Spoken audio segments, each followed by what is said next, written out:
Kita mulai aja ya. Bismillahirrahmanirrahim. Assalamualaikum warahmatullahi wabarakatuh. Waalaikumsalam warahmatullahi wabarakatuh. Waalaikumsalam warahmatullahi Ya, wabarakatuh. sebelum kita mulai pembelajaran pada hari ini, mari kita buka sama-sama dengan lafaz al-basmalah. Bismillahirrahmanirrahim. Ya, karena orangnya tidak banyak, 5 orang, nggak apa-apa kalian unmute aja, asalkan di rumah tidak lagi ramai ya. Kalau misalkan kalian pada situasi yang ramai di mute, tapi kalau misalkan kondisinya tenang di rumah, di unmute aja biar nanti kita bisa interaktif komunikasi. Jadi orangnya juga tidak banyak.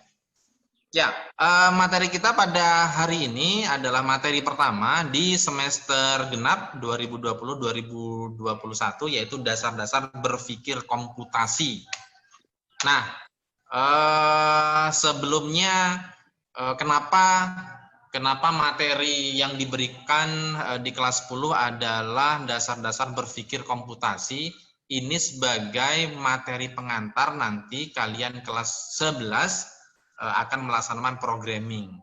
Kalau misalkan nanti kalian masuk ke programming tapi sebelumnya tidak ada pengantar tentang dasar berpikir komputasi, tentang logika, terus nanti tentang algoritma, anotasi algoritma, nanti kalian akan sedikit kewalahan ketika belajar tentang Pascal atau dasar-dasar programming. Nah, jadi kalau kita berpikir komputasi itu tidak ada kaitannya berpikir dengan komputer, tidak. Jadi ya, jangan berpikir komputasi itu berpikir dengan menggunakan komputer. Wah, nanti jadi kayak robot jadinya, nanti AI, nanti artificial intelligence, tidak. Nanti akan kita bahas.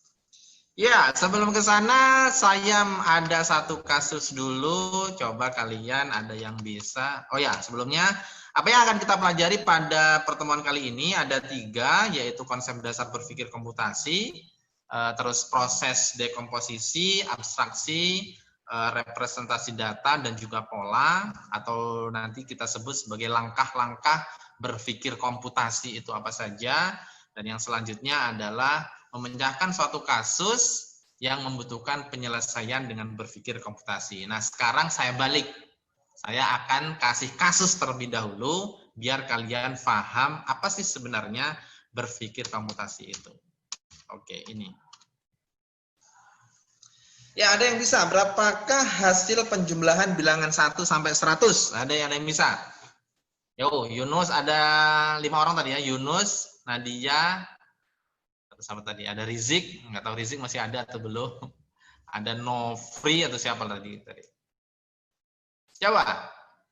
Berapakah hasil penjumlahan bilangan 1 sampai 100? 1 tambah 2 tambah 1 tambah 3 tambah 4 tambah sampai tambah 100. Ayo, berapa? Ini kan kalian sudah belajar loh di materi apa ini? Di materi baris algoritma kalau nggak salah. Baris apa? Suku N. Ya, silahkan. Nggak ada yang jawab?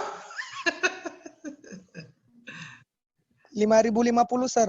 5.050. Bagaimana caranya kok bisa 5.050? Ini siapa nih yang jawab tadi? Rizik, Sir. Rizik, kok bisa 5.050? Caranya bagaimana? Terangkan, karena kan nggak ada whiteboard ya. Kalau kita di kelas ya, kita di whiteboard biasanya kita main gamesnya di whiteboard. Nah, coba sekarang kalau nggak ada whiteboard, terangkan saja. Mungkin yang lain bisa dengar. Dari mana 5.050 tadi ya?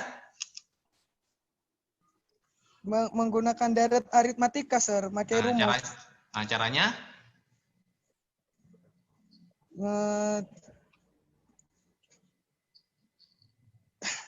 Pakai ini, pakai rumus gitu maksudnya?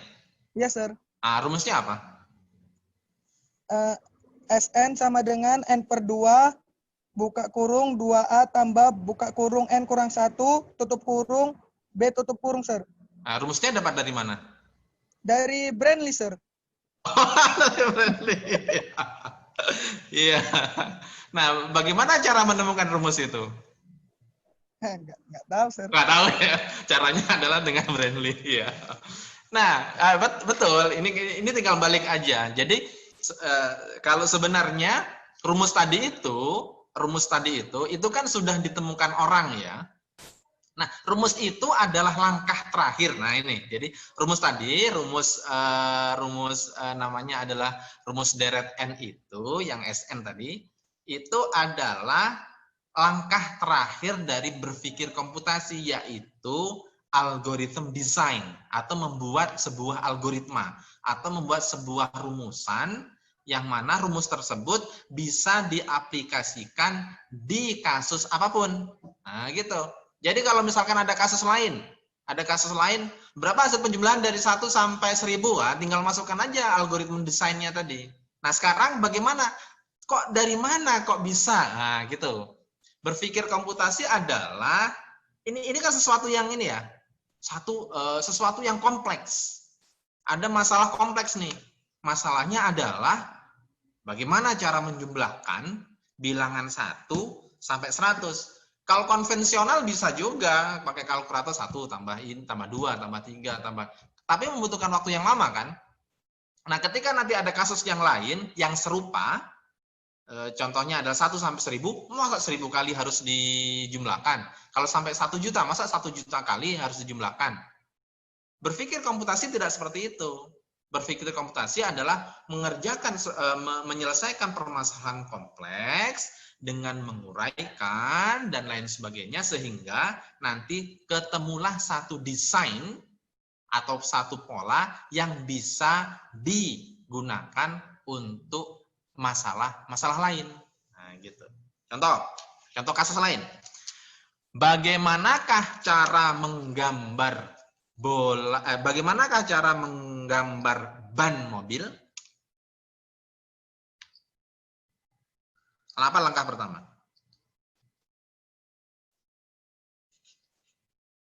Ayo. Jadi contoh kasus nih.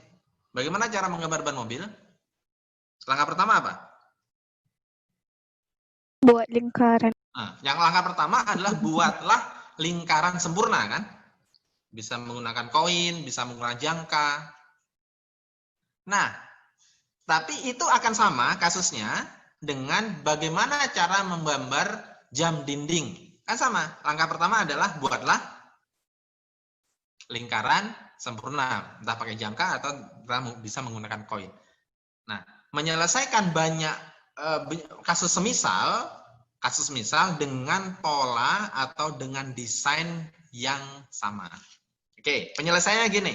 1 sampai 100 itu kok bisa ketemu SN adalah lihat pola ini. Lihat apa yang kalian lihat.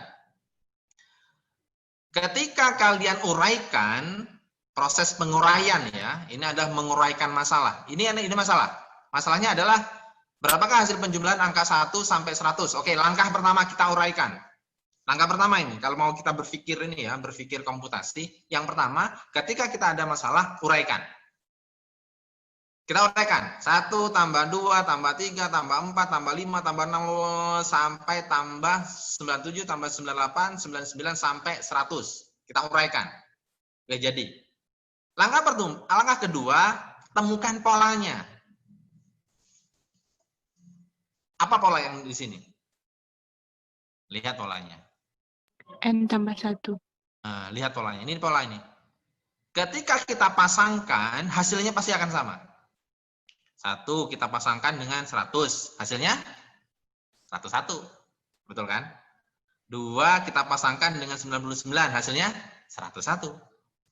3 kita kita pasangkan dengan 98. 4 kita pasangkan 97. 5 kita pasangkan dengan berapa? 96. 6 kita pasangkan dengan 95. Sampai berapa pasang? Ayo, sampai berapa pasang kira-kira? 50. Saya berapa pasang? 50. 50. Pasti kalau kalian uraikan lagi ya, kalian namanya prosesnya dekomposisi namanya. Kita uraikan.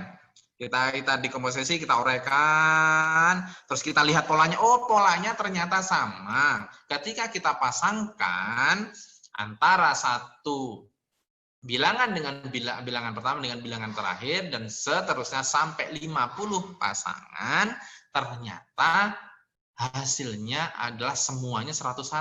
101 kali 50 pasangan. Hasilnya adalah 5.050. 5.050 dari mana? Dari 50 pasang tadi yang dari penjumlahan di 101 ditambah dikalikan 50 pasang. Oke. Sekarang kita lihat pola yang lain. Nah, apakah ini juga akan terjadi bila 1 sampai 1000? Sama, ternyata 1001, 1001, 1001, 1001 sampai 500 kan? Setengahnya kan? Ternyata ini bisa kita abstraksikan, langkah-langkah ini bisa kita abstraksikan atau kita umumkan dengan kasus yang lain. Kayak tadi tuh menggambar apa namanya? Menggambar ban mobil dengan menggambar jam dinding, itu langkah-langkahnya sama, yaitu membuat lingkaran dulu baru pola yang ada di dalamnya kan. Nah, setelah ini selesai baru dibuatlah desain algoritmanya agar memudahkan untuk diaplikasikan di kasus-kasus yang lain. Nah, rumus darat yang disebutkan Rizik tadi itu hasil dari pemecahan masalah kompleks ini menuju ke sebuah desain yang bisa diaplikasikan di permasalahan lain.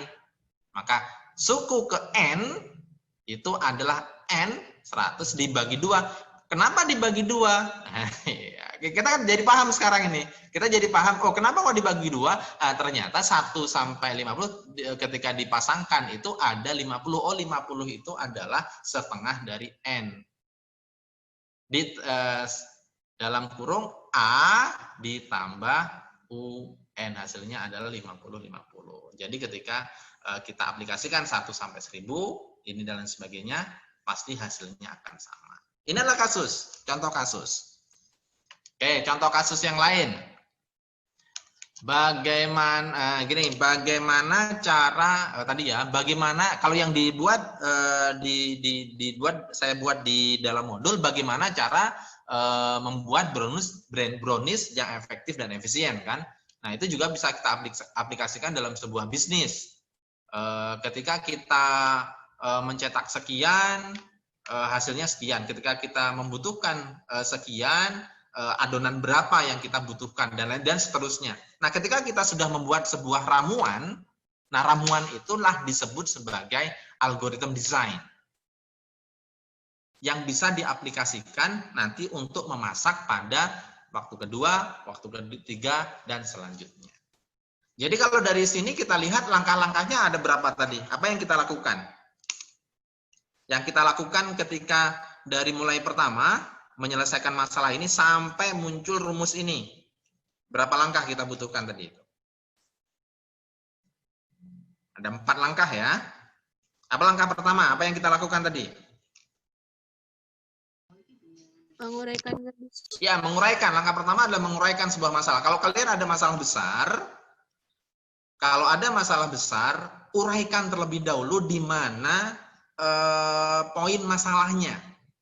Itu. Yang kita lakukan pertama adalah decomposition. Adalah decomposition yang artinya adalah menguraikan masalah. Oke, kalian misalkan kalau masalah, kalau kalian langsung cari solusinya akan sangat sulit sekali. Solusi itu adalah yang terakhir ini. Tapi yang pertama adalah uraikan dulu masalahnya. Kalian nggak tahu masalahnya apa. Kalau nggak tahu masalahnya, ya nggak tahu, uraikan masalah. Oh ini. Nah, langkah yang kedua adalah menemukan pola. Ya, menemukan pola atau pattern recognition namanya dalam bahasa Inggrisnya. Pattern recognition, menemukan pola. Oh, polanya ternyata seperti ini. Oh, pola masalahnya, oh ternyata polanya ini seperti ini. Oh, polanya kayak gini. Baru langkah ketiga adalah melakukan abstraksi. Bisa nggak pola ini kita temukan atau kita aplikasikan di masalah yang lain? Oh, ternyata bisa. Langkah ini ternyata bisa kita lakukan di suku 1 sampai 1000. Ternyata sama. Itu melakukan sebuah abstraksi. Oh ya, oh ini. Baru terakhir adalah menyimpulkan dan membuat desain algoritma atau rumusnya. Jadilah rumus ini yang bisa diaplikasikan untuk menyelesaikan masalah deret angka berapa saja. Itulah berpikir komputasi. Jadi kalau dari situ berpikir komputasi apa? Ya menurut kalian lah, dari keterangan ini dan dari langkah-langkah tadi itu berpikir komputasi itu sebenarnya apa? Berpikir kritis. Berpikir kritis boleh, ya betul. Berpikir kritis boleh. Selain itu, ada yang lain? Ini tadi siapa ini tadi yang sudah Nadia? Adelia, Sir. Oh Adelia, yo. Sekarang yang lain coba. Tadi Rizik sudah, Adelia sudah, Yunus coba. Atau Nofri, atau Nadia. Apa coba? Berpikir komputasi itu sebenarnya apa? Menurut kalian lah. Nggak usah menurut Brandly, nggak usah. Nggak usah menurut googling, nggak usah. Menurut kalian aja. Dari apa yang tadi kita sudah selesaikan, menyelesaikan penjumlahan angka 1 sampai 100 ini.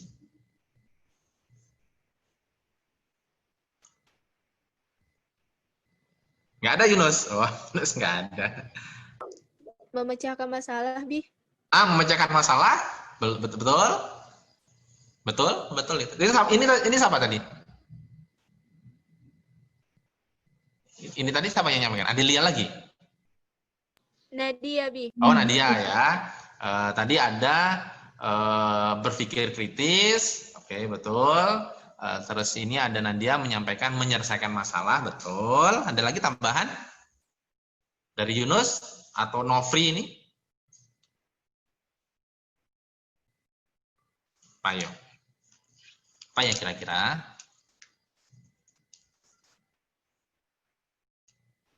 Kalau kita gabungkan masih belum ini. Kalau kita gabungkan dari dua definisi tadi masih menyelesaikan masalah dengan cara berpikir kritis, masih gitu.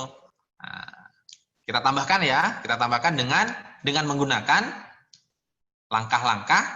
Nah, dengan menggunakan langkah-langkah apa aja tadi langkah-langkahnya?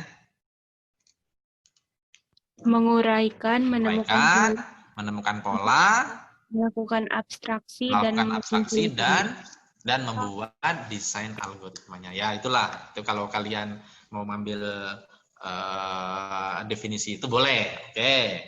Ya sekarang yang menurut buku ya, ini saya akan sampaikan.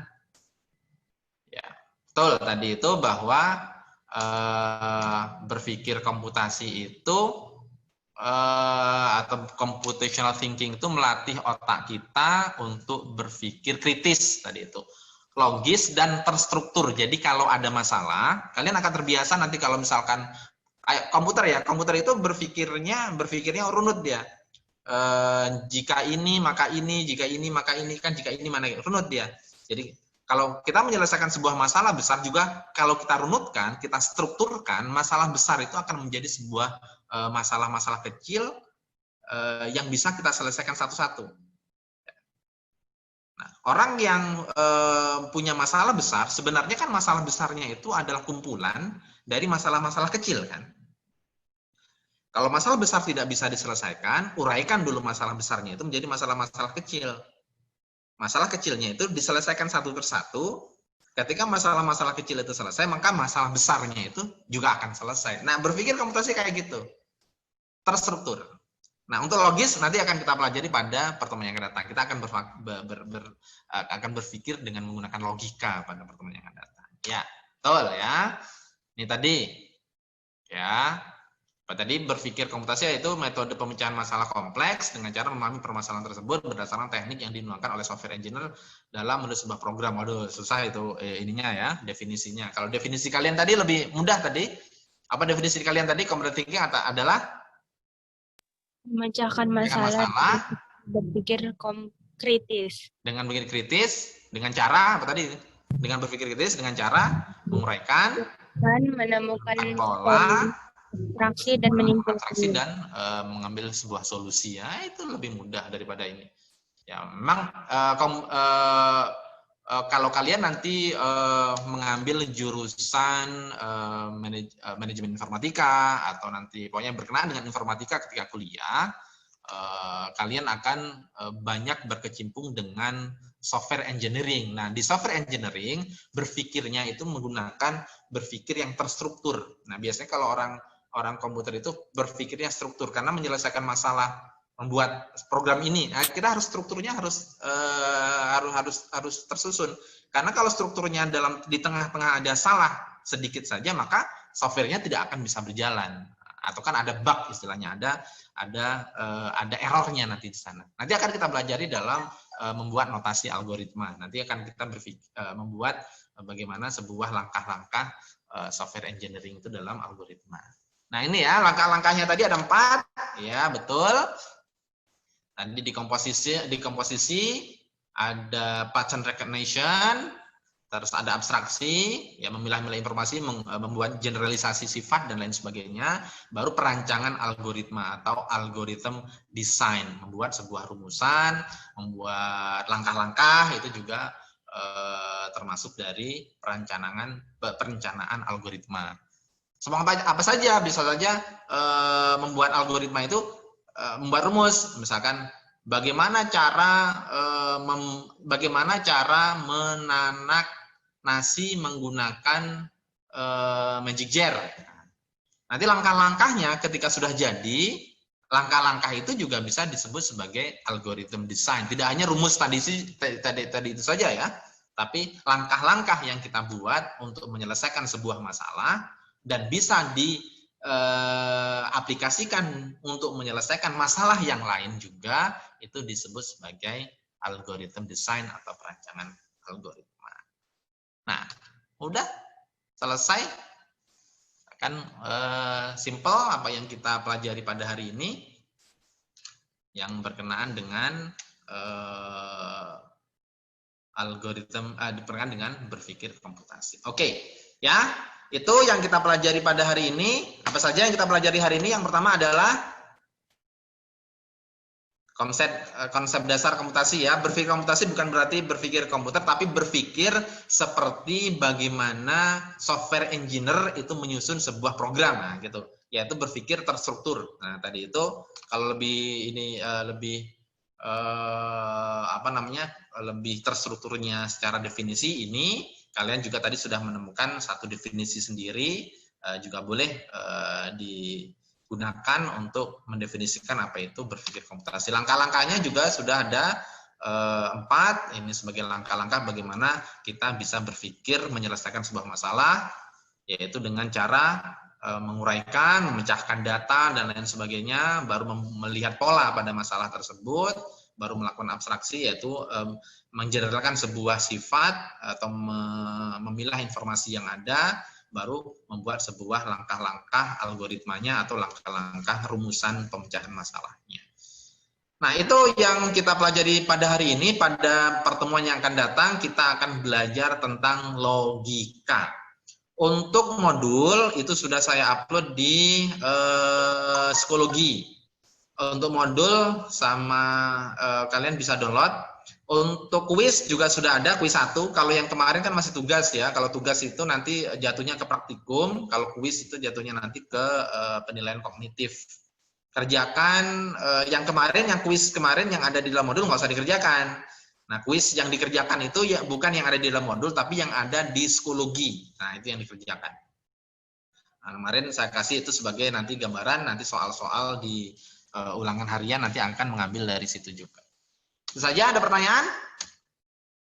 Ya, terima kasih. Kalau tidak ada, mudah-mudahan kita diberikan kesehatan terus, dan kalian tetap jaga kesehatan, jaga jarak, dan juga jaga imunitas biar tidak sakit. Saja, terima kasih. Wabillahi taufiq wal hidayah. Wassalamualaikum warahmatullahi wabarakatuh. Waalaikumsalam warahmatullahi wabarakatuh.